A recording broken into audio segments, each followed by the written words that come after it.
বন্ধুরা আমার, আল্লাহ রাব্বুল আলামিন কোরআনে কারীমের মধ্যে ঘোষণা দিয়ে বলেন, কিতাবুন আনজালনাহু ইলাইকা মুবারাকুন লিয়াদাব্বারু আয়াতিহি ওয়া লিয়াতাযাক্কারা উলুল আলবাব।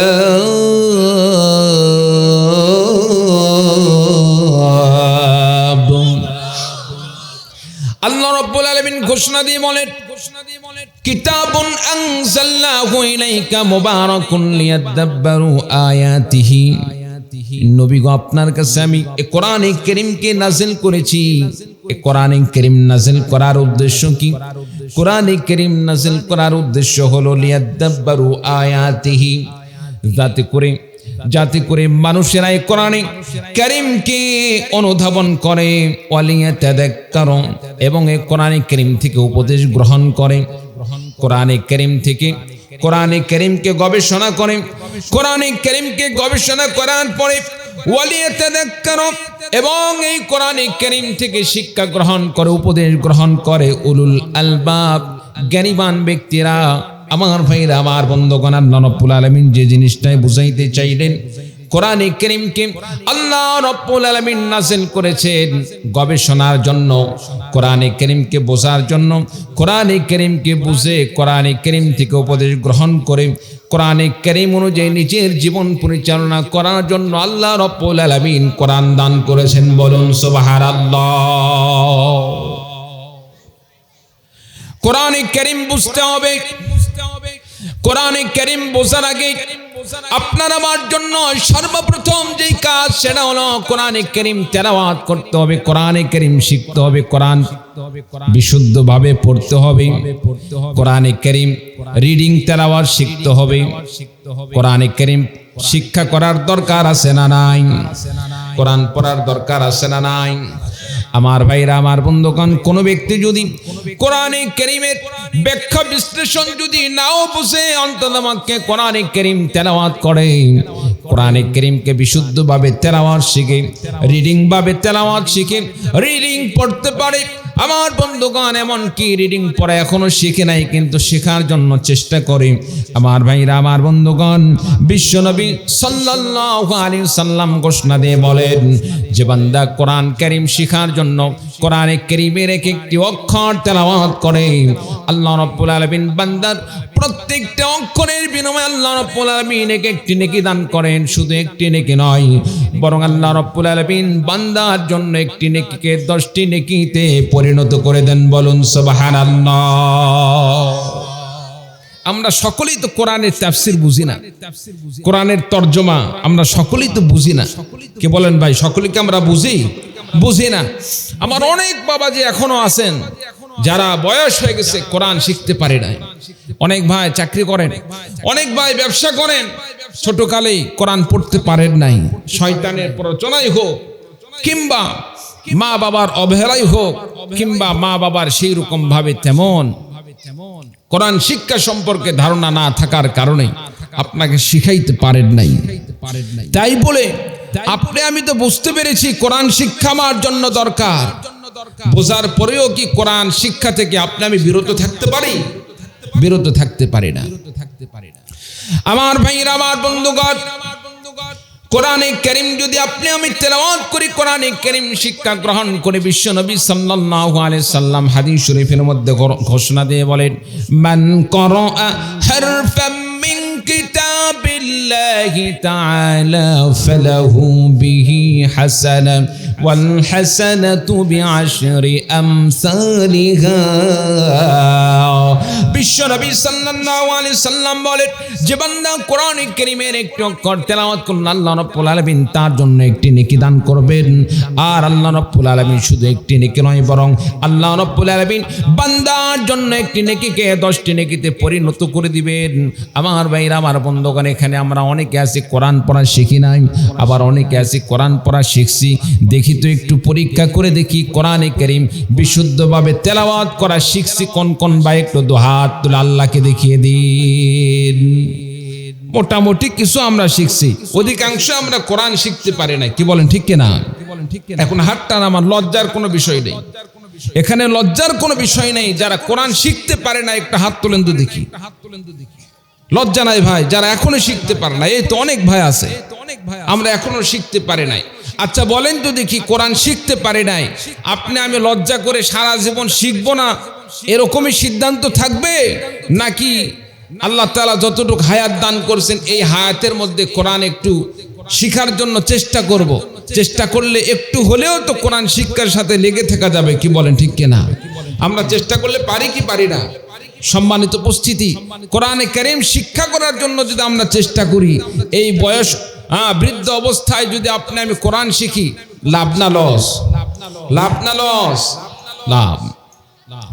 বিশ্ব নবী সাল্লাল্লাহু আলাইহি সাল্লাম বলেন, কোন বান্দা যদি কোরআনে কারীম শিক্ষা গ্রহণ করা অবস্থায়, ইলমে দ্বীন শিক্ষা গ্রহণ করা অবস্থায় ইন্তেকাল করে, আমার ভাইরা আমার বন্ধুগণ, শিক্ষার কোনো বয়স নেই। আমরা মনে করি 20 বছর পর্যন্ত, 22 বছর পর্যন্ত, 25 বছর পর্যন্ত, এরপরে আর শিক্ষা গ্রহণ করা যায় না। আমরা অনেকে মনে করি, এটা ভুল। মৃত্যু পর্যন্ত, ইন্তেকাল পর্যন্ত আপনি যখনই সুযোগ পাবেন আপনি শিক্ষা গ্রহণ করবেন। রাসূলুল্লাহ সাল্লাল্লাহু আলাইহি সাল্লাম হাদিস শরীফের মধ্যে বলেন, তালাবুল ইলমি ফরিদাতুন আলা কুল্লি মুসলিম, প্রত্যেকটা মুসলমানদের জন্য ইলমে দ্বীন শিক্ষা করা ফরজ। বিশ্বনবী আরেকটি হাদিস শরীফের মধ্যে বলেন, খায়রুকুম মান তাআল্লামাল কুরআন ওয়া আল্লামা।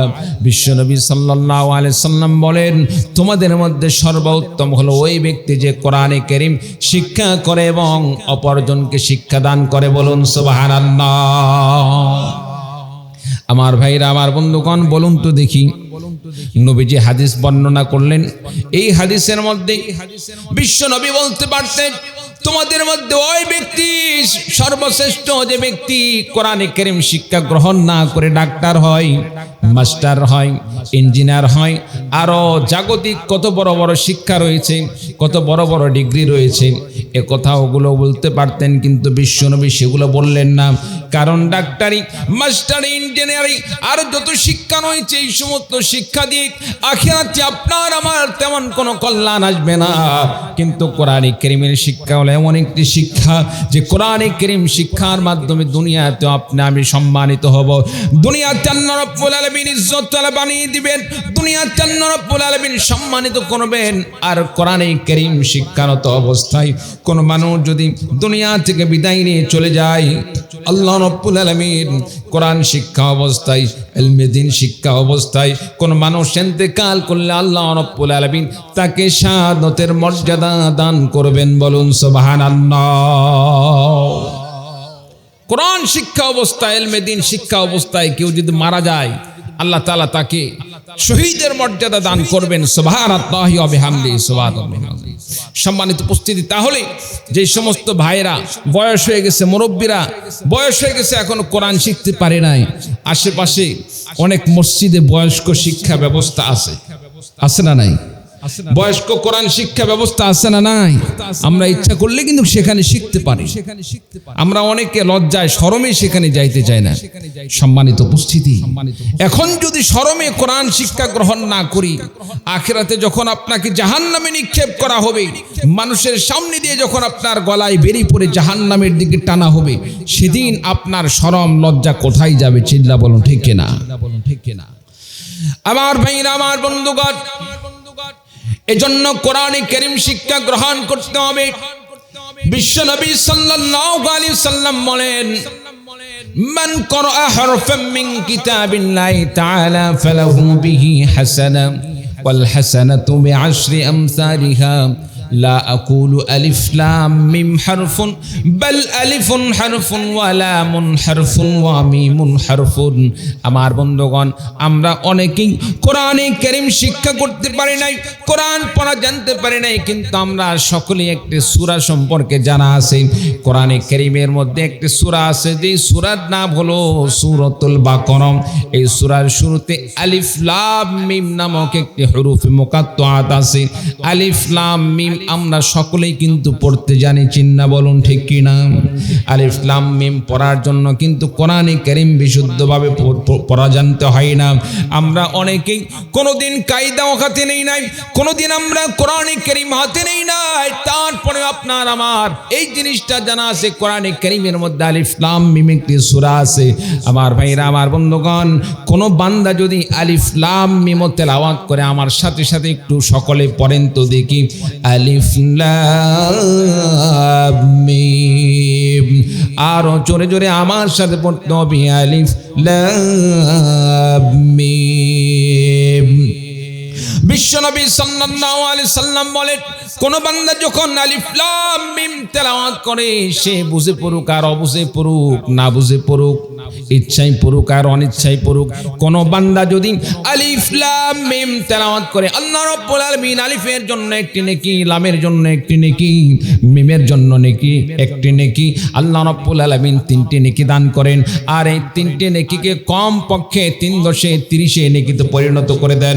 আর আখিরাতে আল্লাহ রাব্বুল আলামিন বান্দাকে জান্নাতে দেওয়ার জন্য বান্দার একটি নেকি যথেষ্ট হয়ে যেতে পারে।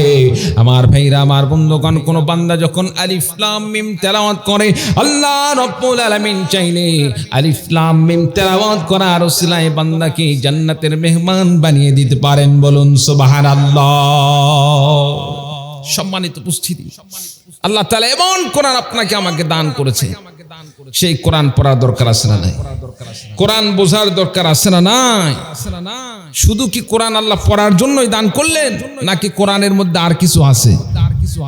আর কিছু আছে না নাই? আমার ভাইরা, আমার বন্ধুগণ, আমাদের সমাজে কিছু মানুষ মনে করে কোরআন শুধুমাত্র এলাকায় কোন মানুষ মারা গেলে সেই মৃত ব্যক্তির সামনে কোরআনে কারীম তেলাওয়াতের জন্য কোরআনে কারীম নাজিল করা হয়েছে। কোরআনে কারীম শুধুমাত্র নামাজে কোরআনে কারীমের সূরা তেলাওয়াত করার জন্যই আল্লাহ কোরআন নাজিল করেছেন। আমার ভাইরা, আমার বন্ধুগণ, বিষয়টা মূলত এরকম নয়। আল্লাহ রাব্বুল আলামিন কোরআনে কারীম আল্লাহ রাব্বুল আলামিন নাজিল করেছেন এই কোরআনে কারীমের মাধ্যমে সমাজ পরিচালনা করার জন্য, রাষ্ট্র পরিচালনা করার জন্য। আমার ভাইরা, আমার বন্ধুগণ, এই জন্য এই কোরআনে কারীম শুধু মসজিদে নামাজের মধ্যে সীমাবদ্ধ নয়। এই কোরআনে কারীম শুধু মানুষ মারা গেলে তার জন্য রুহের মাগফিরাতের জন্য, শুধু কোরআনে কারীম তেলাওয়াতের জন্য নয়। এই কোরআনে কারীম আপনাকে আমাকে কোরআনে কারীম আল্লাহ রাব্বুল আলামিন দান করেছেন। এই কোরআনে কারীম বুঝে কোরআনের বিধান দিয়ে সমাজ পরিচালনা করার জন্য, রাষ্ট্র পরিচালনা করার জন্য, বিচার ব্যবস্থা পরিচালনা করার জন্য আল্লাহ রাব্বুল আলামিন কোরআন দান করেছেন। বলুন সুবহানাল্লাহ। কোরআনে কারীম তো আল্লাহ তাআলা রাষ্ট্র পরিচালনার জন্য দান করেছেন। আজকে আমরা যদি কোরআন দিয়ে রাষ্ট্র পরিচালনার কথা বলি, সমাজ পরিচালনার কথা বলি, বিচার ব্যবস্থা কোরআনের বিধান দিয়ে পরিচালনার কথা বলি, যেই সমস্ত মানুষরা আমাদেরকে সম্মান করত, স্যালুট করত, শুধুমাত্র কোরআন দিয়ে রাষ্ট্র পরিচালনা কথা বলার কারণে ওই সমস্ত মানুষরাই আমাদেরকে জঙ্গিবাদ, রাজাকার, আলবদর এই সমস্ত জঘন্যতম ট্যাগ লাগাতেও তারা দ্বিধাবোধ করে না। চিৎকার দিয়ে বলুন ঠিক কিনা? সম্মানিত উপস্থিতি, যারা কোরআনের বিধান দিয়ে নিজের রাষ্ট্র পরিচালনা করতে চায় না, যারা কোরআনে কারীমের বিধান দিয়ে রাষ্ট্র পরিচালনা করতে চায়, তাদেরকে যারা বিভিন্নভাবে অপবাদ দান করে, অন্ততপক্ষে সে সমস্ত মানুষরা নামাজ পড়লেও, রোজা রাখলেও, হজ, যাকাত ইত্যাদি এই সমস্ত আমল করলেও যারা কোরআনের বিধান চায় না, কোরআনের শাসন চায় না, তারা কখনোই মুসলমান হতে পারে না, তারা কখনো ইমানদার হতে পারে না। তাদের পরিচয় হচ্ছে তারা এক নম্বর মুনাফিক, আর তাদের ঠিকানা হলো জাহান্নাম। চিৎকার দিয়ে বলুন ঠিক কিনা? সম্মানিত উপস্থিতি, তারা মনে করেছিল এদেশের শতকরা 95 মানুষদেরকে, মুসলমানদেরকে তারা বিভিন্নভাবে সামনেতে একটি মূলা ধরিয়ে দিয়ে তারা বুঝাইতে চাইবে এদেশে ইসলামী হুকুমতের দরকার নাই, ইসলামী আইনের দরকার নাই, ইসলামী বিচারের দরকার নাই, অতীত থেকে যেভাবে চলে আসছে এভাবেই চলবে। তারা এই রকম কিন্তু আগের থেকেই বিভিন্নভাবে তারা ষড়যন্ত্র চালিয়ে যাচ্ছে। কিন্তু এবারে বাংলাদেশের জনগণ বুঝে ফেলে দিয়েছে, এবার আর ধোঁকা দেওয়ার সুযোগ আছে নাই। আমরা সকলেই বুঝছি আমার পরিচয় কি, আমাকে কিভাবে চলতে হবে, আমার সমাজ কিভাবে চলতে হবে, আমার সমাজ কারা পরিচালনা করলে আমার সমাজ শান্তিপূর্ণ একটি সমাজ প্রতিষ্ঠা হবে, ইনসাফ ভিত্তিক একটি সমাজ প্রতিষ্ঠা হবে। আমরা সকলেই বুঝে গিয়েছি। সম্মানিত উপস্থিতি, এবারের বাংলাদেশ ইসলামের বাংলাদেশ, এবারের বাংলাদেশ কোরআনের বাংলাদেশ, এবারের বাংলাদেশ আলেম ওলামার বাংলাদেশ। চিৎকার দিয়ে বলুন ঠিক কিনা? সম্মানিত উপস্থিতি, মুসলমানরা এবার জাগ্রত হয়েছে। আপনি আমি যে দলই করি না কেন, আপনাকে আমাকে একটি জিনিস ভাবতে হবে, দুনিয়ার লোভ লালসা, দুনিয়ার ভোগ বিলাস কিন্তু শেষ নয়। আপনাকে আমাকে মৃত্যুবরণ করতে হবে। এই ক্ষমতার চেয়ার থাকবে না, দুনিয়ার এই পাওয়ার থাকবে না, একদিন আপনাকে আমাকে বিদায় নিয়ে চলে যেতে হবে। সুতরাং আখিরাতে শান্তি পেতে হলে দুনিয়াতে আপনাকে আমাকে এমন দলকে সাপোর্ট করতে হবে যারা আল্লাহর জমিনে আল্লাহর দিনকে প্রতিষ্ঠা করতে চায়। চিৎকার দিয়ে বলুন ঠিক কিনা? সংগ্রামী ভাইরা আমার, আল্লাহর জমিন আল্লাহর দিনকে প্রতিষ্ঠা করার জন্য যদি রক্ত দিতে হয়, জীবন দিতে হয়, আল্লাহর দিনের জন্য রক্ত এবং জীবন দিতে কোন কোন ভাই প্রস্তুত আছেন? দু হাত তুলে আল্লাহকে দেখিয়ে দিন।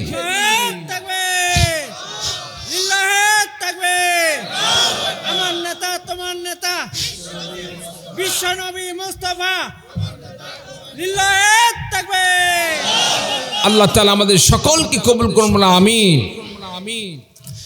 আমার ভাইরা, আমার বন্ধুগণ, যে সমস্ত বান্দারা কোরআনে কারীমকে মেনে নিল, কোরআনের বিধান দিয়ে নিজের জীবন পরিচালনা করলো, কোরআনে কারীম তেলাওয়াত করলো, কোরআনকে ভালোবাসলো, কোরআনে কারীমের বিধানকে সমাজে প্রতিষ্ঠা করার জন্য কোরআনে কারীমের আন্দোলনে শরীক হলো, কোরআনে কারীমের আন্দোলনে শরীক হয়ে নিজের জীবনকে আল্লাহর রাস্তায় কুরবানি করে দিল। আমার ভাইরা, আমার বন্ধুগণ, আল্লাহ রাব্বুল আলামিন তাদের সম্পর্কে আল্লাহ পাক ঘোষণা দিয়ে বলেন, ইয়া ইবাদি লা খাউফুন আলাইকুমুল ইয়াওমা ওয়া লা আনতুম তাহজানুন। আল্লাহ রাব্বুল আলামিন মুমিন বান্দাদের যখন মৃত্যু দান করবেন, মৃত্যুর পরে মুমিন বান্দাদেরকে যখন কিয়ামতের ময়দানে আল্লাহ পাক, হাসরের ময়দানে যখন আল্লাহ পাক পুনরুত্থিত করবেন, পুনরুত্থিত করার পরে এই সমস্ত মুমিন বান্দারা যখন হাসরের ময়দানে পুনরুত্থিত হবে, সেদিন উঠবেন। আমার ভাইরা, আমার বন্ধুগণ, আল্লাহ রাব্বুল আলামিন মুমিন বান্দাদের সম্পর্কে বলেন, সেদিন মুমিন বান্দাদের কোনো চিন্তা থাকবে না, তাদের কোনো টেনশন থাকবে না। দুনিয়াতে যারা আল্লাহর দিনের জন্য, ইসলামের জন্য নিজের জীবনকে কুরবানি করে দিয়েছেন, সেদিন আল্লাহ রাব্বুল আলামিন মুমিন বান্দাদেরকে বলবেন, ইয়া ইবাদি লা খাউফুন আলাইকুমুল ইয়াওমা ওয়া লা আনতুম তাহজানুন। বান্দারে, আজকে তো ভীষণ চিন্তার দিন, টেনশনের দিন, পেরেশানির দিন। আজকে তোমার কোনো চিন্তা নাই। সুবহানাল্লাহ। আজকে তোমার কোনো পেরেশানি নাই। পেরেশানির দিনে, চিন্তার দিনে যদি আল্লাহ পাক স্বয়ং বান্দাকে বলেন, বান্দাকে যদি আল্লাহ রাব্বুল আলামিন আশ্বস্ত করেন, বান্দারে যদিও আজকে বিপদের দিন, কিন্তু তোমার কোনো চিন্তার কোনো কারণ নাই, টেনশনের জন্য কারণ নাই। বান্দার জন্য কল্যাণ না অকল্যাণ? বান্দার জন্য কল্যাণ। আল্লাহ রাব্বুল আলামিন বলবেন, বান্দারে তোমার কোনো চিন্তা নাই, তোমার কোনো টেনশন নাই। ওয়ালা আনতুম তাহজানুন আল্লাযীনা আমানু বিআয়াতিনা ওয়া কানু মুসলিমিন। দুনিয়াতে যারা আমার বিধানের প্রতি ঈমান এনেছিলেন, দুনিয়াতে যারা মুসলমান ছিলে, দুনিয়াতে যারা ঈমানের সাথে চলেছে, দুনিয়াতে যারা কোরআনের পক্ষে আন্দোলন করেছো, ইসলামের জন্য নিজের জীবনকে বিলীন করে দিয়েছো, তোমাদের কোনো টেনশনের কারণ নাই। আল্লাহ রাব্বুল আলামিন সেদিন বলবেন, উদখুলুল জান্নাতা আনতুম ওয়া আজওয়াজুকুম তুহবারুন। আল্লাহ পাক বলবেন, বান্দারে যাও যাও যাও, তুমি এবং তোমার স্ত্রীদেরকে সঙ্গে নিয়ে জান্নাতের মধ্যে প্রবেশ করে নাও। আমি আল্লাহ রাব্বুল আলামিন তোমাদের জন্য এই জান্নাতকে প্রস্তুত করে রেখেছি। বলুন সুবহানাল্লাহ। কালিমা পড়ুন, লা ইলাহা ইল্লাল্লাহ। ইল্লাল্লাহু মুহাম্মাদুর রাসূলুল্লাহ।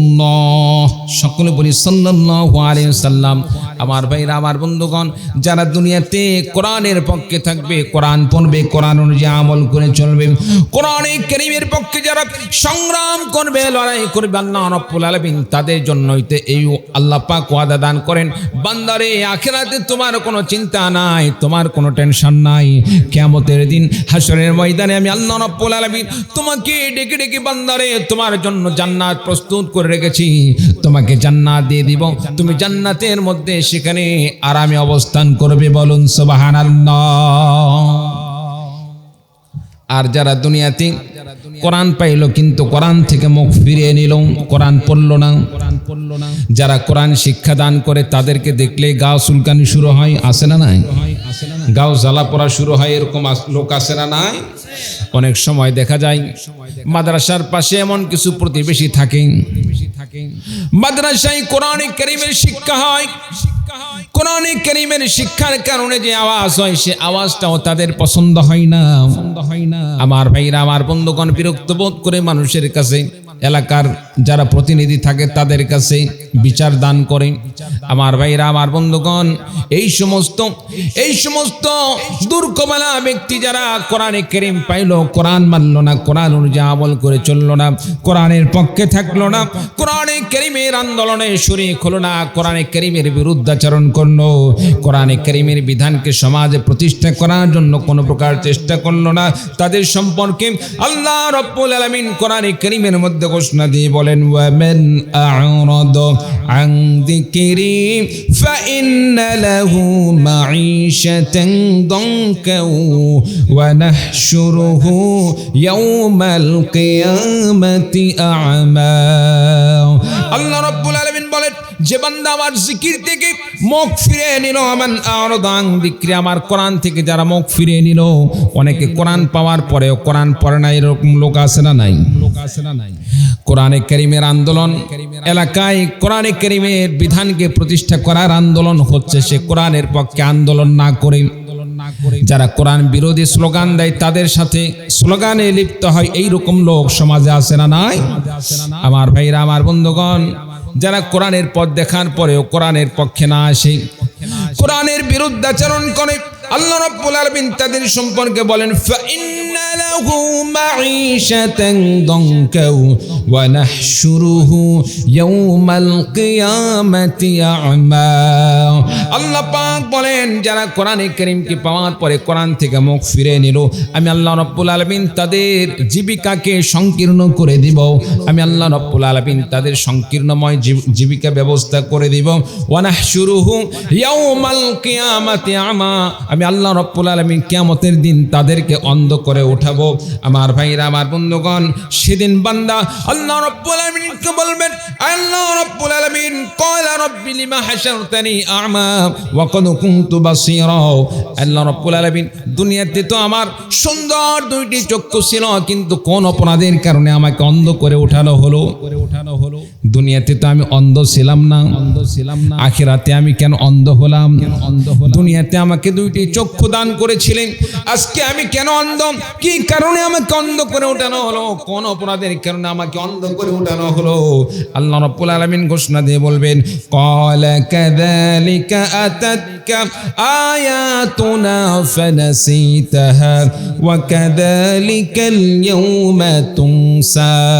আল্লাহ রাব্বুল আলামিন বলবেন, বান্দারে, দুনিয়াতে আমি আল্লাহ পাকের পক্ষ থেকে তোমাকে কোরআন দান করা হয়েছিল, আমি আল্লাহ পাকের পক্ষ থেকে বিধান দান করেছিলাম, কোরআনে কারীমের বিধান দেখার পরেও তুমি সেটাকে দেখো নাই, কোরআনে কারীম হাতের পাওয়ার পরেও কোরআন পড়ো নাই, কোরআন অনুযায়ী নিজের জীবন পরিচালনা করো নাই, কোরআন অনুযায়ী নিজের জীবন পরিচালনা করো নাই, কোরআনের বিধান দিয়ে সমাজ পরিচালনা করো নাই, কোরআনকে পাওয়ার পরেও না পাওয়ার ভান করেছিলে, কোরআনকে দেখার পরেও না দেখার ভান করেছিলে। দুনিয়াতে যেভাবে আমার কোরআনকে না পাওয়ার পরেও না পাওয়ার ভান করেছিলে, তুমি ভুলে গিয়েছিলে। দুনিয়াতে যেভাবে আমি আল্লাহকে ভুলে গিয়েছিলে, ঠিক তেমনি ভাবে আজকে আমার পক্ষ থেকেও তোমাকে ভুলে যাওয়া হয়েছে, যাও তোমার ঠিকানা জাহান্নাম। এখানে আর কথা বলে কোনো লাভ হবে না, ঠিকানা হলো জাহান্নাম, চিরস্থায়ী ঠিকানা জাহান্নাম। জাহান্নামের মধ্যে ঠিকানা করে নাও, বলুন নাউযুবিল্লাহ। প্রিয় ভাই সব, যারা কোরআনকে পাওয়ার পরে কোরআন থেকে ফিরে থাকলো, কোরআনে কারীমের বিধানকে পাওয়ার পরে যারা কোরআনের বিধান চাইলো না, কোরআনের বিধানের জন্য কোনো প্রকার চেষ্টা করলো না, তাদের ঠিকানা হবে জাহান্নাম। আল্লাহ পাক তাদেরকে অন্ধ করে উঠাবেন, বলুন নাউযুবিল্লাহ। সম্মানিত উপস্থিতি, তাহলে কোরআনের পক্ষে থাকার দরকার আছে না নাই? আর জোরে বলেন আছে না নাই? সম্মানিত উপস্থিতি, ঠান্ডা লাগছে? হ্যাঁ, ল্যাব দিব নাকি? আচ্ছা আচ্ছা, বলতেছে ঠান্ডা লাগছে হুজুর, ঠান্ডা লাগছে। যাক, উঠছি তো বা কটার দিকে? 11টার দিকে না? 1 ঘন্টা তো কথা কওয়া লাগবে। 1 ঘন্টা না করলে আমার গাড়ির টাকাও দিবে না কিন্তু। কি বলেন, ঠিক না? যাই হোক, সম্মানিত উপস্থিতি, তাহলে যারা কোরআনে কারীম পাইলো, কোরআন পাওয়ার পরে কোরআন থেকে মুখ ফিরিয়ে নিল, আল্লাহ পাক বলেন তাদেরকে আমি অন্ধ করে উঠাবো, বলুন নাউযুবিল্লাহি মিন যালিক। বান্দা বলবে, আল্লাহ দুনিয়াতে তো আমার সুন্দর 2টি চক্ষু ছিল, আজকে আমার চোখ নাই কেন? আমার চোখ গেল কোথায়? আমার দুনিয়ার সেই সুন্দর চক্ষুটা কোথায় গেল? আজকে কেন আমাকে চোখ দেওয়া হলো না? আল্লাহ বলবেন, বান্দা দুনিয়াতে তোমাকে কোরআন দান করছিলাম, তোমার তো সেই কোরআনের কথা মনে পড়ে না।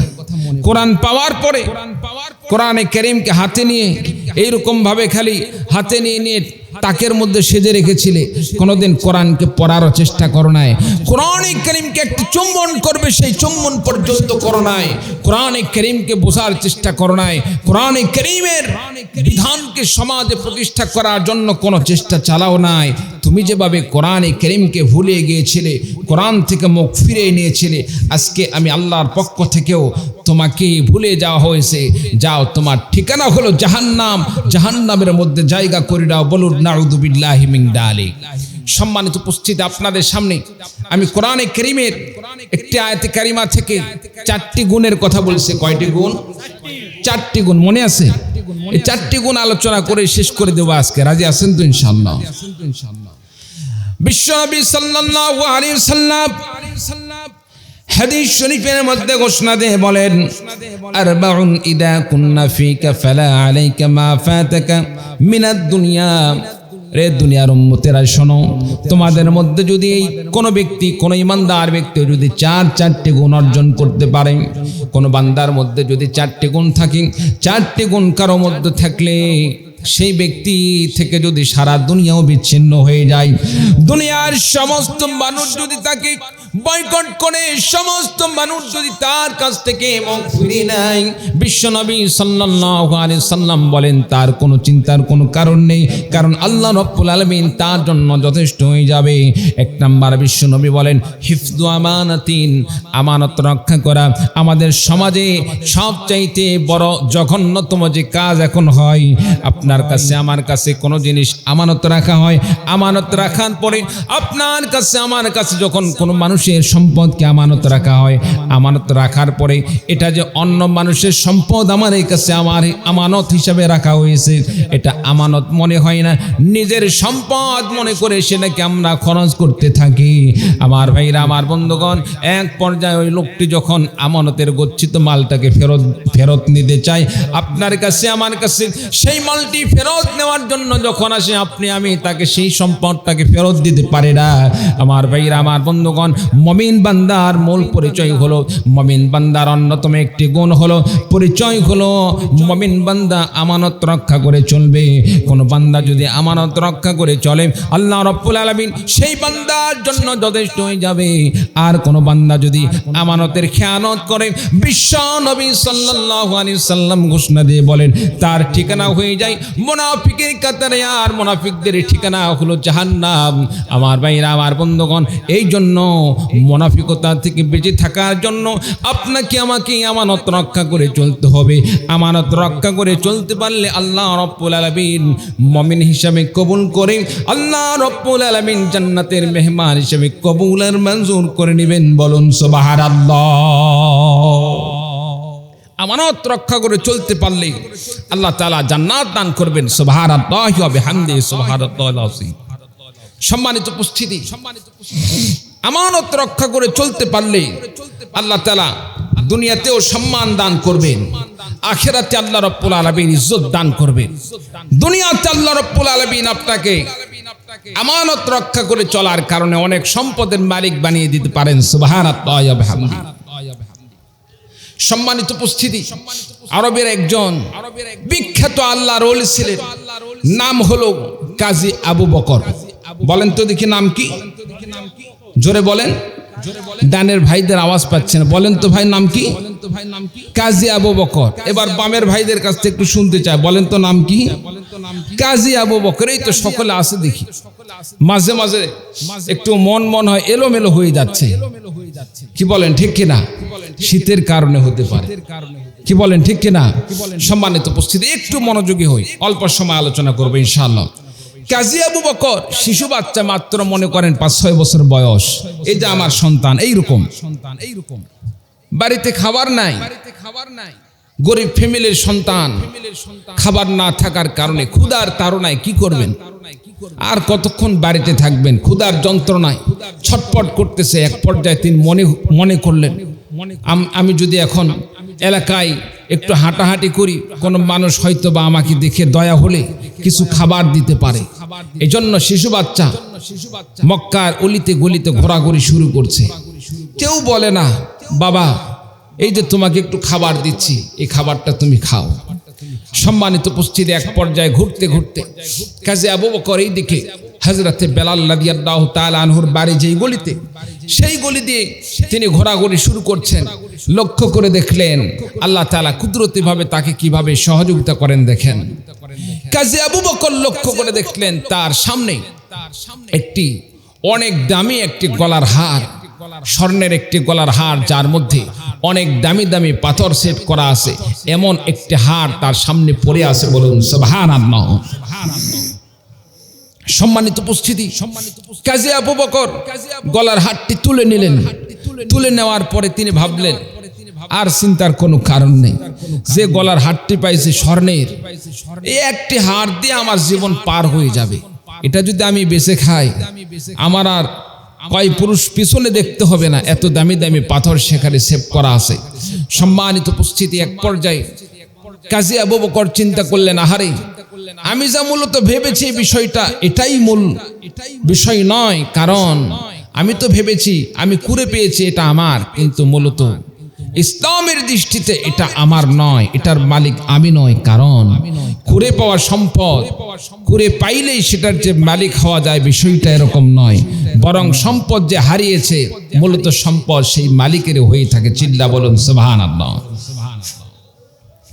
কাজী আবু বকর চিন্তা করলেন, যাই হোক কোন ব্যক্তি দামি সম্পদকে হারিয়েছেন, তাকে কোথায় পাবো? খোঁজা শুরু করে দিলেন। খুঁজতে খুঁজতে কোনোভাবে পান না। এক পর্যায়ে তিনি বাড়িতে নিয়ে গেলেন। বাড়িতে নিয়ে যাওয়ার পরে মনে করেন লাল কাপড় দিয়ে ভালোকে ঢেকে রাখছেন। আমরা কোনো দামি সম্পদ পাইলে সেটাকে কিন্তু অনেক সুন্দর করে মুড়ে, সবচাইতে নিরাপদ যে জায়গা আমাদের বাড়িতে যদি সিন্দুক থাকে, সেই সিন্দুকের মধ্যে আটকিয়ে রাখি, কি বলেন ঠিক কিনা? কাজী আবু বকর এরকম ভাবে নিরাপদ জায়গায় রেখে দিলেন। এক পর্যায়ে তিনি চিন্তা করলেন, এটার তো অবশ্যই কোনো মালিক আছে, আজকে পাইলাম না। 2-3 দিন পরে আবার সে মক্কায় চলে গেছেন। খুঁজতে খুঁজতে মালিককে খুঁজতেছেন, পাওয়া যায় না।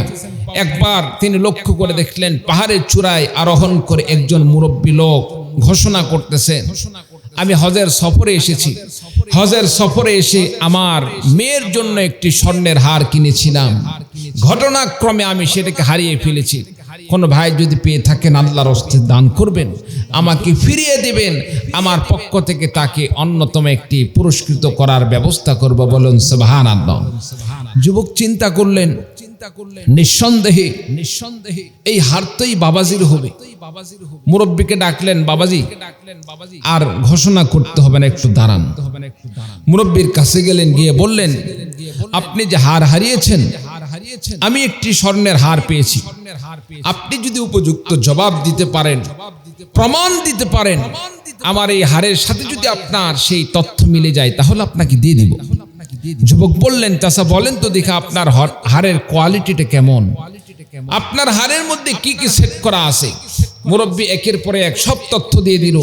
যুবকের সেই করে পাওয়া হারের সাথে সব তথ্য যখন মিলে গেল, যুবক সঙ্গে সঙ্গে সেই স্বর্ণের হারটি মুরব্বীর হাতে তুলে দিলেন। বলুন সুবহানাল্লাহ।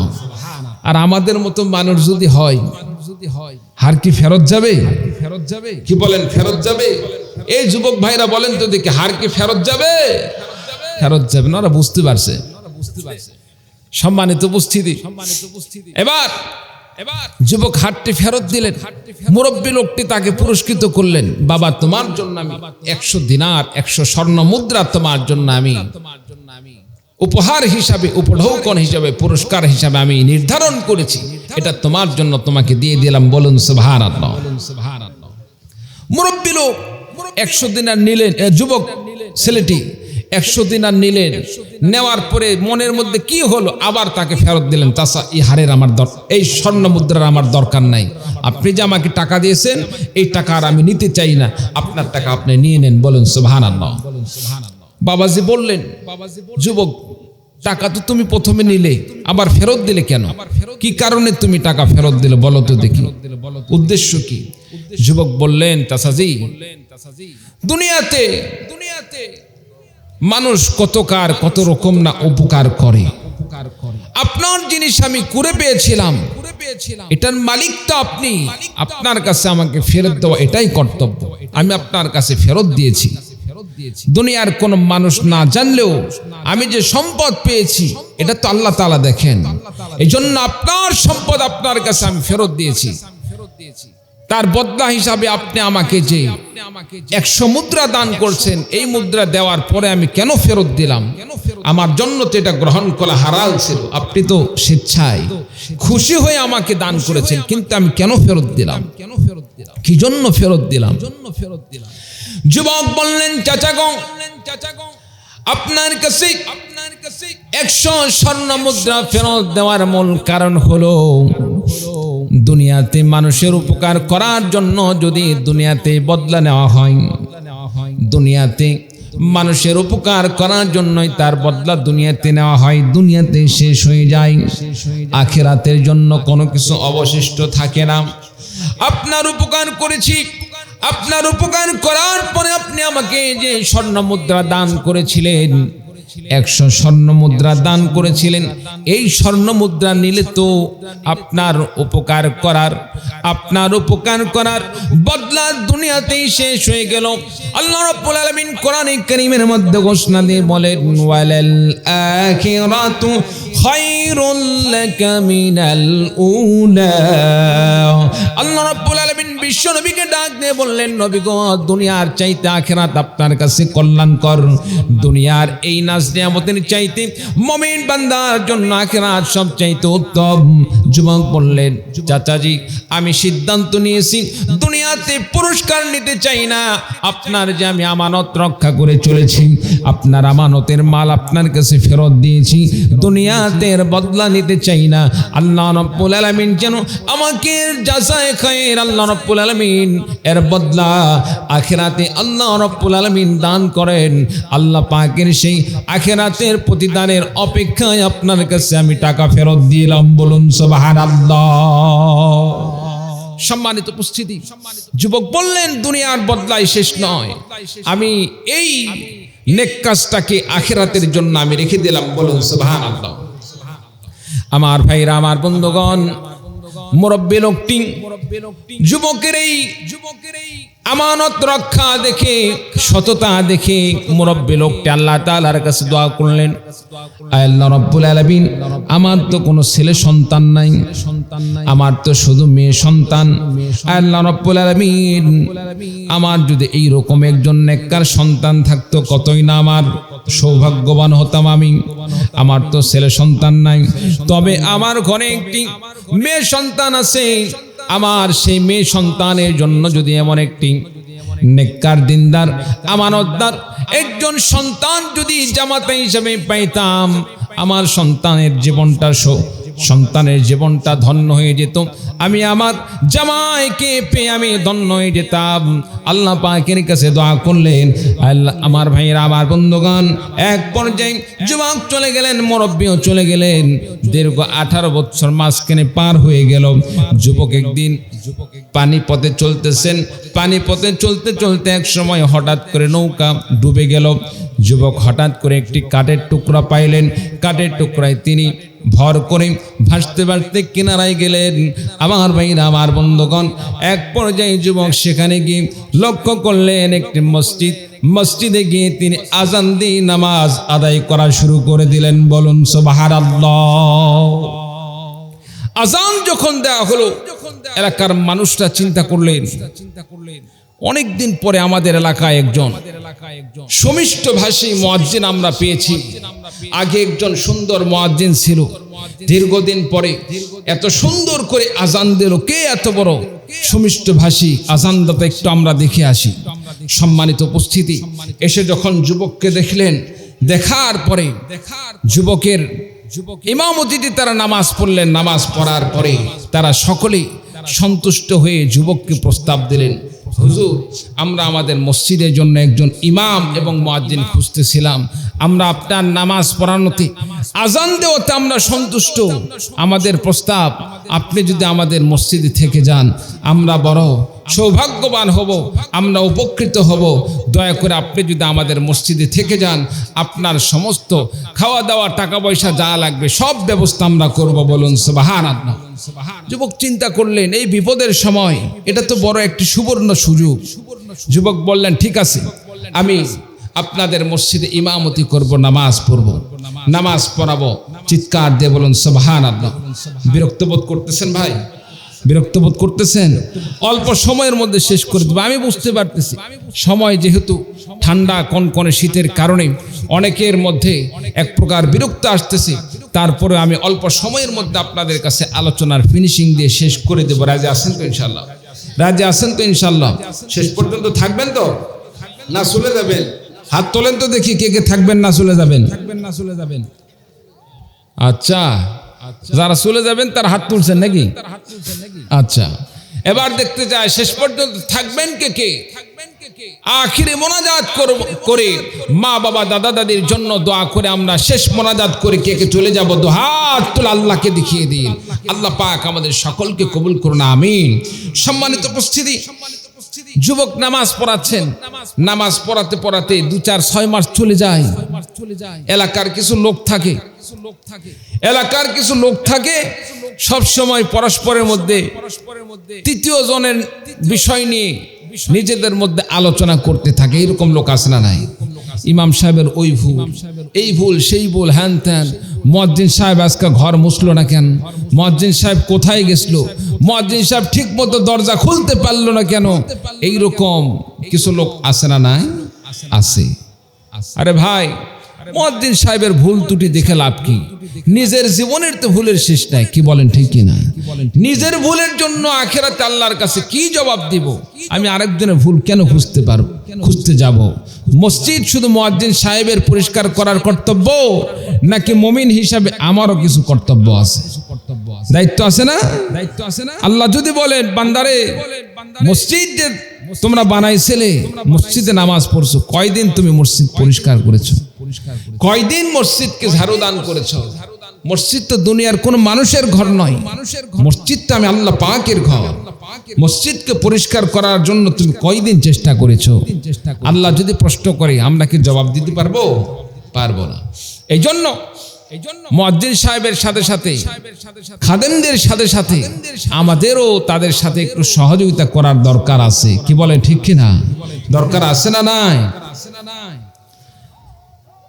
আলোচনা করতে করতে তারা সিদ্ধান্ত নিল, ইমাম সাহেব এতদিন হয়ে গেল বিয়া শাদী করে না, হুজুর বিয়া করবে কবে? এরকম কিছু লোক আছে না নাই ভাই? আচ্ছা বলেন তো দেখি, বিয়া করা কি? বিয়া করা কি? ওই যারা বলছে ফরজ, ওরা তো বলবে ফরজ, কারণ ওদের অধিকাংশ বিয়া করেনি, কি বলেন ঠিক কিনা? সম্মানিত উপস্থিতি, বিয়া করা সরাসরি যে ফরজ বিষয়টা এরকম নয়, বিয়ার স্তর আছে। বিয়ার কি আছে? কয়েকটি স্তর আছে। কিছু মানুষের জন্য বিয়া করা ফরজ, কিছু মানুষের জন্য বিয়া করা সুন্নাত, কিছু মানুষের জন্য বিয়া করা হারাম। এখন বলবেন হুজুর হারাম কার জন্য আর ফরজ কার জন্য? জানার দরকার আছে না? বিয়া করা ফরজ সেই মানুষের জন্য, সেই যুবকের জন্য যেই যুবক স্ত্রীর ভরণ পোষণ দেওয়ার মতো সক্ষমতা আছে। সমাজে কিছু ছেলে পেলে দেখা যায় বিয়ে করার জন্য পাগল, সব সময় শুধু বিয়ার ফিকিরে থাকে, কিন্তু স্ত্রীকে যে খাবার দিবে, পরনের পোশাক দেবে, এইরকম তার কোনো টাকা পয়সা নাই, সে কামাইও করে না, ঘুরে ফিরে খায়। কিন্তু বিয়ে করার যে তার একটা স্বাদ, এই স্বাদ কোনোদিন দূর হলো না। সম্মানিত উপস্থিতি, যে যুবক, যে মানুষ স্ত্রীর ভরণ পোষণ দিতে পারবে না, স্ত্রীর দৈহিক চাহিদা মিটাইতে পারবে না, তার জন্য বিয়ে করা হারাম। বলুন নাউযুবিল্লাহি মিন যালিক। তাহলে যে যুবক স্ত্রীর ভরণ পোষণ দিতে পারবে না, দৈহিক চাহিদা মিটাইতে পারবে না, তার জন্য বিয়ে করা কি? হারাম। বিয়ে করা ফরজ কার জন্য? বিয়ে করা ফরজ যেই যুবক স্ত্রীর ভরণ পোষণ দিতে পারবে, কামাই করে, স্ত্রীর খাওয়া পড়া সব দিতে পারবে, মোহর দিতে পারবে, সাথে সাথে দৈহিক চাহিদা মিটাইতে পারবে। সাথে সাথে এই যুবক বিবাহ না করার কারণে জেনার দিকে ধাবিত হচ্ছে, গুনার কাজে লিপ্ত হচ্ছে, তার জন্য বিবাহ করা ফরজ। সম্মানিত উপস্থিতি, অনেক মা বাবা সন্তানের উপযুক্ত বয়স হয়ে যাওয়ার পরেও, চাকরি বাকরি হওয়ার পরেও, কামাই রোজগার করার পরেও অনেক মা বাবা ইচ্ছা করেই বিয়ে দেয় না, আর সন্তান জেনার কাছে লিপ্ত হয়। এই সন্তানের জেনার জন্য মা বাবাকে আল্লাহ তাআলার কাছে সেদিন আল্লাহ পাকের বিচারের সম্মুখীন হতে হবে। বলুন নাউযুবিল্লাহি মিন যালিক। এজন্য সন্তানের উপযুক্ত বয়স হলে বিয়ে দিয়ে দেওয়া। কোন যুবক ভাই যদি বিবাহ করার উপযুক্ত বয়স হয়ে যায়, উপযুক্ত কামাই রোজগার থাকে, দৈহিক চাহিদা মিটানোর সক্ষমতা থাকে, তার জন্য বিবাহ করা উচিত। আর বিবাহ করা সুন্নত কোনটা? যে যুবক বিবাহ করতে পারবে, ভরণ পোষণ দিতে পারবে, স্ত্রীর দৈহিক চাহিদা মিটাইতে পারবে, কিন্তু কোনো গুনার কাজে লিপ্ত হয় না, গুনাহ থেকে বিরত থাকতে পারে, সৎভাবে চলতে পারে, জেনার সাথে লিপ্ত হয় না, এই যুবক যদি বিবাহ করে, তার জন্য বিবাহ করা সুন্নাত। বলুন সুবহানাল্লাহ। সম্মানিত উপস্থিতি, এই জন্য এক ব্যক্তিকে বিবাহ করা ফরজ বলা, এটা কিন্তু সঠিক নয়। কি বলেন, ঠিক কিনা? মানুষের পর্যায় অনুযায়ী বিবাহের বিধান। কথাই কথা আসলো, আসলে ওই যে এলাকার লোকগুলো ইমাম সাহেবকে বললেন, হুজুর বিয়ে করবেন না, বিয়ে করলে তো আমাদের মনে হয় একটু আমাদের আরো বেশি তৃপ্তি লাভ হতো, কারণ রাসূল সাল্লাল্লাহু আলাইহি সাল্লাম বলেছেন আন-নিকাহু নিসফুল ঈমান। বিবাহ শাদী করলে আল্লাহ তাআলা ঈমানের অসম্পূর্ণতাকে আল্লাহ তাআলা পরিপূর্ণ করে দেন। বলুন সুবহানাল্লাহ। অর্ধ ঈমানকে পূর্ণ ঈমানে পরিণত করে দেন। তারা বললেন, হুজুর আপনি বিবাহ করেন। হুজুর বললেন, আমি কোথায় থেকে বিবাহ করব? আমার তো কোন মেয়ে জানা শোনা নাই, চেনা নাই। তারা বললেন, হুজুর চিন্তা নাই, আপনার মেয়ে বিবাহের জন্য মেয়ে দেখার দায়িত্ব আমাদের, মেয়ে খোঁজার দায়িত্ব আমাদের। এক পর্যায়ে তারা বললেন, আমাদের এই মসজিদের সাবেক একজন ইমাম সাহেব ছিল, সেই ইমাম সাহেব ইন্তেকাল করছেন, ইমাম সাহেবের একটি রূপসী কন্যা আছে, আমরা সিদ্ধান্ত নিয়েছি সেই মেয়ের সাথে আপনার বিবাহর আমরা ব্যবস্থা করব। বলুন সুবহানাল্লাহ। যুবক বললেন, ইমাম সাহেব বললেন, ঠিক আছে, যদি তাই হয় আপনারা বিবাহর ব্যবস্থা করুন, আপনারা বিবাহর ব্যবস্থা করুন। বিবাহর সিদ্ধান্ত হয়ে গেল, বহর সব নির্ধারণ হয়ে গেল, ওলিমার ব্যবস্থা হয়ে গেল, বিবাহ পড়ানো হলো, বাসর রাত স্বামী স্ত্রী একত্রিত হয়ে গেল। সম্মানিত উপস্থিতি, এমন একটি পরিস্থিতি দাঁড়ালো, সেখানে স্বামী স্ত্রী দুইজন একজন আরেকজনের দিকে তাকিয়ে তারা হতভম্ব হয়ে গেল, আশ্চর্যান্বিত হয়ে গেল। যুবক ওই কন্যার কাছে এমন একটি জিনিস দেখলেন, দেখার পরে তিনি চিন্তার মধ্যে পড়ে গেলেন, এটা কি জিনিস দেখলাম? সম্মানিত উপস্থিতি, যুবক বাসর রাত্রিতে আশ্চর্যান্বিত হওয়ার কারণটা কি সেটা জানার দরকার আছে না নাই? জানার দরকার আছে না নাই? কি কারণে তিনি চমকে গেলেন এটা জানার দরকার আসলে নাই। সম্মানিত উপস্থিত, অবশ্যই সমাধান দিয়ে দিব। শেষবারের মতো আপনাদের কাছে যে জিনিসটা আমি আবেদন করি, শেষবারের মতো আবেদন করি, এই যে আজকে মাহফিল, এটা একটি মাদ্রাসার মাহফিল, মাদ্রাসার জন্য শেষ ফিনিশিং অবস্থা আপনাদের কাছে আবেদন রাখি। কেউ উঠবেন না ভাই, দিতে না পারলে বসে থাকবেন, উঠে যাবেন না। আপনার দেখা দিক অন্য ভাই দিতে পারে, এমন কোন ভাই আছেন দেখি 500 টাকা মাদ্রাসার জন্য দান করবেন, 1000 টাকা দান করবেন। আমি 5 মিনিট সময়ের মধ্যে আমি জিনিসটা ক্লিয়ার করে আলোচনা শেষ করে দোয়ার দিকে যাব। কোন ভাই আছেন দেখি 500 টাকা দান করবেন। নাম কি ভাই? হ্যাঁ, মুশরিকুল। আচ্ছা, মুশরিকুল ভাই 500 টাকা দান করলেন, বলুন মারহাবা। আর জোরে বলুন মারহাবা। আল্লাহ তাআলা দান কবুল করুন, আমিন। জানে মালের মধ্যে আল্লাহ বরকত দান করুন, আমিন। আল্লাহ তাআলা মা বাবা, ভাই বোন ইত্যাদি সন্তান সন্ততি সকলকে কবুল করুন, আমিন। আর কোন ভাই আছেন দেখি তো ভাই? 2 নাম্বার ভাই কে আছেন ভাই? 500 1000 যাই যা পারেন। আচ্ছা, মা বোনরা যারা আছেন, মা বোনরাও দান করতে পারেন। হ্যাঁ ভাই, সিরাজুল ইসলাম ভাই 500 টাকা দান করলেন, চিৎকার দিয়ে বলুন মারহাবা। আল্লাহ দান কবুল করুন, আমিন। জানে মালের মধ্যে বরকত দান করুন, আমিন। কামাই রোজগারে বরকত দান করুন, আমিন। আল্লাহ সিরাজুল ভাইয়ের মা বাবা সন্তান সন্ততি সকলকে কবুল করুন, আমিন। মা বোনরা যারা আছেন দান যারা করবেন, সেখানে ব্যাগ আছে না সেখানে ভাই? সেখানে যারা কালেকশন করতেছেন তাদের কাছে দিয়ে দেন, ইনশাল্লাহ আপনাদের কালেকশন হয়ে গেলে আমরা দোয়ার দিকে যাবো ইনশাল্লাহ। আর কোন ভাই আছেন দেখি ভাই? আর কোন বা আছেন? 200 100 500 যাই যা পারেন, একটু নিয়ত করি ভাই। 200 100 500 1000 যাই যা পারেন, আল্লাহর হস্তে, জোর জুলুম নাই, যা পারেন। এমন একটি দিনই মাজলিসে আসছেন, ইচ্ছা করলেও কালকে এটা ব্যবস্থা করতে পারবেন না, আয়োজন করতে পারবেন না। এই জন্য আজকে যা দান করবেন, দুনিয়ার কেউ না জানলেও আল্লাহ পাকের কুদরতি ক্যামেরার মধ্যে এই সমস্ত আমলগুলো ছবি তোলা থাকতেছে, সেখানে রেকর্ড থাকতেছে, আমার বান্দা অমুক মাহফিল দান করেছিল। কোন বা আছেন দেখি ভাই? আখিরাতের যাচাই খায়ের পাওয়ার জন্য 100 200 500 কোন বা আছেন? নগদ পারিচ্ছেন না, বাকিতে দান করেন। আছেন ভাই কেউ? কোন ভাই আছেন? কোন বা আছেন দেখি? কালেমা পড়ুন, লা ইলাহা ইল্লাল্লাহ, লা ইলাহা ইল্লাল্লাহ, লা ইলাহা। কোন বা আছেন? দান করবেন? দিয়ে দিন না, ব্যাগ দিয়ে দিই, হবে না। সম্মানিত উপস্থিতি, আমরা কেউই মাহরুম করব না। আপনাদের সামনে এখন ব্যাগ নিয়ে যাওয়া হবে। আমরা সকলে যা পারি 10 টাকা 20 টাকা 50 টাকা যার কাছে যা আছে সেটা আমরা দান করব। একটু রুমাল নিয়ে বা ব্যাগ নিয়ে, কোন ভাই একটু মাঠের মধ্যে ঢুকে যান ইনশাল্লাহ। এরপরে আলোচনা আমরা ফিনিশিং দিয়ে ইনশাল্লাহ আলোচনা আজকে শেষ করব। আলোচনার ফিনিশিং দিয়ে আজকে মাহফিলটাকে শেষ করবো ইনশাআল্লাহ। আমরা সকলেই যাই যা পারি।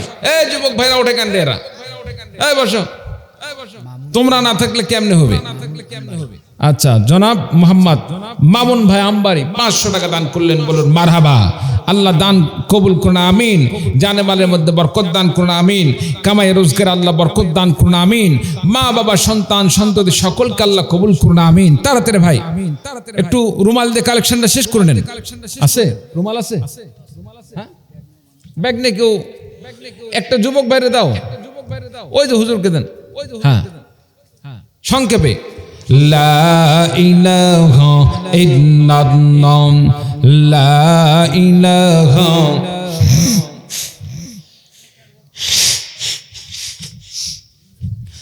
লা ইলাহা ইল্লাল্লাহ, লা ইলাহা। নাম কি ভাই? আচ্ছা, যাই হোক, এক ভাই দেখি দেন। এক ভাই 100 টাকা দান করছেন, আল্লাহ দান কবুল করুন, আমিন। জানে মালের মধ্যে আল্লাহ বরকত দান করুন, আমিন। ভাই তাড়াতাড়ি কালেকশনটা তাড়াতাড়ি শেষ করে আমরা ইনশাআল্লাহ। লা ইলাহা ইল্লাল্লাহ, লা ইলাহা সুবহানাল্লাহ ওয়ালহামদুলিল্লাহ, লা ইলাহা ইল্লাল্লাহ, লা ইলাহা লা ইলাহা ইল্লাল্লাহ লা ইলাহা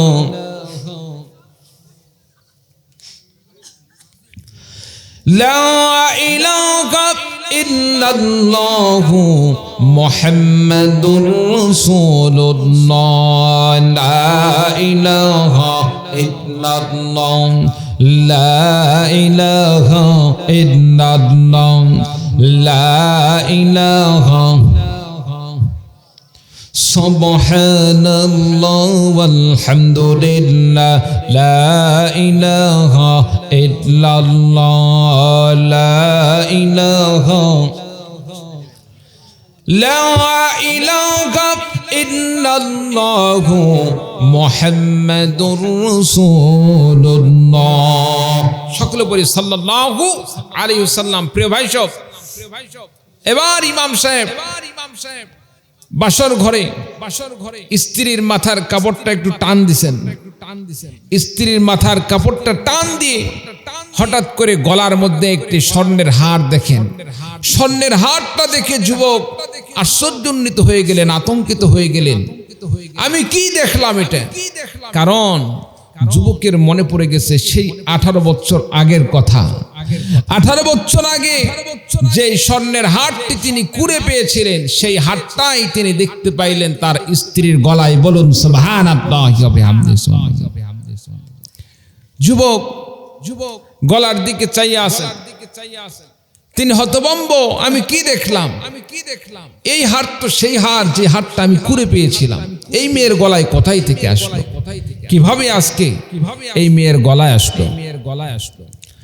বন্ধুরা আমার, স্ত্রী এইবার যুবককে ডাক দিয়ে বললেন, স্বামীকে ডাক দিয়ে বললেন, স্বামী রে, তুমি কেন আজকে আমার গলার দিকে চাইয়া রইছো? এই হারের দিকে তুমি কি দেখো? আমি আজকে তোমার ঘরে নববধূ হিসাবে এসেছি, আমার চেহারাটাকে তোমার মনে পড়ে না? আমার চেহারার দিকে কি তোমার মায়া লাগে না? তুমি কেন আমার গলার হারের দিকে তাকিয়ে আসো? আমার ভাইরা, আমার বন্ধুগণ, যুবক এইবার বললেন, এই হারটা দেখে আমার মনে পড়ল, আজ থেকে 18 বছর পূর্বে মক্কায় যখন আমি ক্ষুধার যন্ত্রণায় রাস্তা দিয়ে চলাচল করতেছিলাম, এমন সময় হাটটি আমি করে পেয়েছিলাম। করে পাওয়ার পর একজন মুরব্বী লোককে মালিক হিসাবে পেয়েছিলাম। মুরব্বী লোকের কাছে এই হারটা আমি হস্তান্তর করেছিলাম, কিন্তু আমার বুঝে আসতেছে না এই হার তোমার কাছে কেমনে আসলো। মেয়েটি বললেন, তাহলে স্বামী শোনো, এইখানের বড় রহস্য রয়েছে। আমার বাবা হজের জন্য গিয়েছিলেন মক্কা মদিনায়। মক্কা মদিনায় গিয়ে সেখানে আমি কন্যার জন্য বাবা একটি শখ করে একটি গলার হার কিনেছিলেন, স্বর্ণের হার কিনেছিলেন। সেই হার হলো এটা। এই হারটি আমার বাবা কিনেছিলেন, সেই হারটি সেখানে হারিয়ে ফেলে দিলেন। হারিয়ে ফেলার পরে আমার বাবা সেই হারের জন্য অনেক চিন্তার মধ্যে পড়েছিলেন। যেই যুবকটি হারটি পেয়েছিলেন, সেই যুবকটি আমার বাবার কাছে ফিরিয়ে দিয়েছিল। আমার ভাইরা, আমার বন্ধুগণ, মেয়েটি এবার বললেন, আমার বাবা সেই যুবককে 100 দিনার 100 স্বর্ণ মুদ্রা উপঢৌকন হিসাবে, পুরস্কার হিসাবে দান করেছিলেন। সেই যুবক সেই টাকাও গ্রহণ করে নাই। এমন সময় আমার বাবা আল্লাহ পাকের কাছে দোয়া করেছিলেন, আয় আল্লাহ রব্বুল আলামিন, আমার তো ছেলে সন্তান নাই, আমার শুধুমাত্র কন্যা সন্তান। আয় আল্লাহ রব্বুল আলামিন, আজকে যেই ছেলে সন্তান, যেই যুবকটি আজকে এত দামি একটি স্বর্ণের হার পাওয়ার পরেও সে আমানত রক্ষা করে আমার কাছে ফেরত দিয়ে দিল। আজকে যে যুবক এই স্বর্ণের হারটি নিজে রেখে দিতে পারতো, নিজে না রেখে মালিকের কাছে ফেরত দিয়ে দিল। আমি তাকে উপহার দান করলাম, সেটাও গ্রহণ করলো না। এমন আমানতদার, এমন দিনদার যদি একজন যুবক, এমন দিনদার একজন ছেলে যদি আমার মেয়ের জামাতা হিসাবে পাইতাম, আমি বড় সৌভাগ্যবান হতাম। আমার মেয়ের কপালটা ফিরে যাইত। আমার আল্লাহ রব্বুল আলামিন বাবার দোয়াকে কবুল করেছিলেন। বাবার দোয়া কবুল করার ফলে আজকে আমি তোমাকে আমার ঘরে পেয়েছি। আমার ভাইরা, আমার বন্ধুগণ, মেয়েটি বললেন, নিঃসন্দেহে তুমি হলো সেই যুবক। যুবক এবার বললেন, নিঃসন্দেহে আমি হলাম সেই যুবক, আমি তো এই হার পেয়েছিলাম। আমার ভাইরা, আমার বন্ধুগণ, তাহলে একটু চিন্তা চিন্তা করে দেখি আমানত রক্ষা করে চলার জন্য, আমানতকে রক্ষা করে চলার জন্য, দিনদারিতার পরিচয় দেওয়ার জন্য, আল্লাহ ভীতি অন্তরে থাকার জন্য আল্লাহ রাব্বুল আলামিন 18 বছর আগে যে হার পাওয়ার পরে মানুষের কাছে ফিরিয়ে দিয়েছিলেন শুধুমাত্র সততার জন্য, আমানত রক্ষা করে চলার জন্য আল্লাহ রাব্বুল আলামিন ওই স্বর্ণের হারকে আবার আল্লাহ রাব্বুল আলামিন সেই যুবকের হাতে আল্লাহ রাব্বুল আলামিন ফিরিয়ে দিয়েছেন। বলুন সুবহানাল্লাহ। সম্মানিত উপস্থিতি, আপনাদের কাছে আমার সবচেয়ে বড় যে আবেদন সেটা হচ্ছে, জীবনে কোনো ব্যক্তি যদি আপনার কাছে আমার কাছে কোনো জিনিস আমানত রাখে, আমানতের খেয়ানত করব না, রাজি আছেন তো ইনশাআল্লাহ? রাজি আছেন তো ইনশাআল্লাহ? আমানত রক্ষা করে চলবো, আল্লাহ তাআলা বরকত দান করবেন। আল্লাহ পাক আপনাকে আমাকে রিজিকের মধ্যে বরকত দান করবেন। বলুন সুবহানাল্লাহি ওয়া বিহামদিহি সুবহানাল্লাহিল আযীম। তাহলে এক নাম্বার গেল হিফজু আমানাতি, আমানত রক্ষা করে চলা। 2 নাম্বার কি? সিদকু হাদিসিন, সত্য কথা বলা। নবীজি বলেন আসিদকু ইউনজি ওয়াল কিযবু ইহলি, সত্য মানুষকে নাজাত দান করে, মিথ্যা মানুষকে ধ্বংস করে দেয়। 3 নাম্বার নবীজি বলেন ওয়া হুসনু খুলুকিন, উত্তম চরিত্র ধারণ করা, উত্তম চরিত্রের অধিকারী হওয়া। আল্লাহ তাআলা যারা চরিত্রবান, আল্লাহ পাক বলেন, নবীজি বলেন, দুনিয়ার সব কিছু যদি তার হাত ছাড়া হয়ে যায়, চরিত্রবান ব্যক্তিদের জন্য আল্লাহ তাআলা যথেষ্ট হয়ে যান। বলুন সুবহানাল্লাহ। 4 নম্বরে নবীজি বলেন ওয়াফাতুন ফি তুমাতিন, খাবারের মধ্যে হারাম সংযুক্ত না করা, হালাল কামাই করা, হালাল খাবার খাওয়া, হালাল রিজিক তালাশ করা। আল্লাহ পাক আমাদের সকলকে এই 4টি গুণ অর্জন করার মতো তৌফিক দান করুন। সকলে বলে আল্লাহুম্মা আমিন।